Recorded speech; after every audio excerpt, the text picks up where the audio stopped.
ভাই কি বলবো, নিজের চোখে না দেখলে বুঝতামই না বাস্তবতা আসলে এত কঠিন।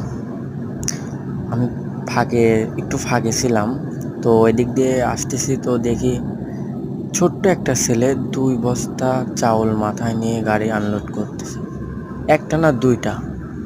তো আমি দেখে অবাক হয়ে গেলাম যে এতটুকু এতটুকু ছেলের মানে কিভাবে 25 কেজি 50 কেজি দুইটা, মানে 25 কেজির 2টা বস্তা 50 কেজি মাথায় নিয়ে পার করতেছে, নামাচ্ছে। ওর সঙ্গে আর একটা ছোট ছেলে আছে। তো এটা দেখার পর তো আমি স্তব্ধ হয়ে গেলাম যে লাইফে বাস্তবতা মানে মানুষের কতটা কতটা পরিস্থিতির শিকার করে। দেখো এতটুকু ছেলে মানে এত খাটাখাটনি করতেছে, তাহলে ফ্যামিলিটা ওদের কত কষ্টে আছে। এদের দেখার পরে আমার লাইফের পর আর কোনো অভিযোগ নেই।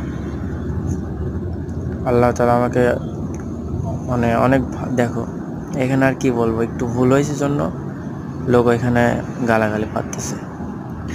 এত ছোট বয়সে আমার সম্ভব না 50 কেজি একসঙ্গে নেওয়া, আরও 2 বস্তা একসঙ্গে নেয়।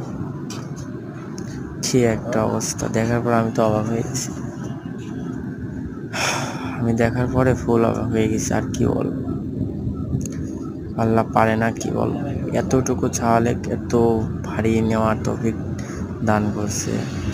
জীবনে প্রথমে এরকম ভিডিও করছি, ভয়েস দিচ্ছে, আসলে এগুলোতে আমি অভ্যস্ত না, কিন্তু ওই ছেলেটাকে দেখে আমি অবাক হয়ে গেছি যে এ কীভাবে 2 বস্তা চাউল মাথায় নেয়, যেটা আমি পারবো না, আমার দ্বারা সম্ভব না।